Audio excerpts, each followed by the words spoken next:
நிதியை கொடுக்காம பிளாக்மெயில் செய்கிறதாகவும் தமிழர்களுடைய தனி குணத்தை வந்து டெல்லி பார்க்க நேரிடும் அப்படின்னு முதல்வர் வந்து பேசியிருக்கிறாரு. இது திரு ஸ்டாலின் அவர்கள் அரசியலுக்காக இன்றைக்கு மக்களை தவறான திசையில் திருப்பி கொண்டிருக்கிறார்கள். மக்களிடத்தில் தவறான தகவல்களை சொல்லி கொண்டிருக்கிறார்கள். இவர்கள் கேட்ட நிதியானது அந்த கல்வித்துறை சம்பந்தமாக நேற்றைக்கு முன்தினம் கல்வித்துறை அமைச்சர் ரொம்ப தெளிவாக சொல்லியிருக்கிறார்.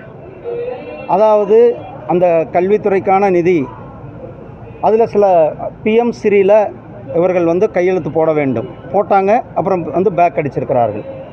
அந்த சில நிதிகள் கொடுக்கும் பொழுது சில கண்டிஷன்ஸ், ஒவ்வொரு இதுக்கும் கண்டிஷன்ஸ் இருக்கும்.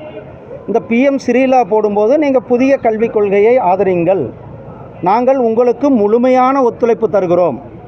எந்த இடத்துலையும் கூட நாங்கள் தமிழ்நாட்டை நிதி கொடுக்கவில்லை, நம்ம முழுமையான ஒத்துழைப்பை கொடுக்குறோம் என்பது தான் நேற்றைக்கு முன்தினம் நானும் அங்கே இருந்தேன் காசியில். நேற்றைக்கு முன்தினம் மரியாதைக்குரிய திரு தர்மேந்திர பிரதான்ஜி அவர்கள் சொன்னது.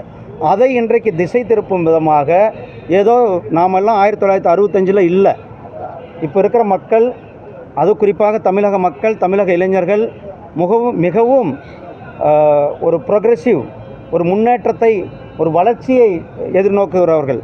ஏதோ இவர்கள் 1965 மொழியை வைத்து அரசியல் பண்ணுகின்ற அந்த சூழ்நிலையெல்லாம் இப்பொழுது நடக்காது.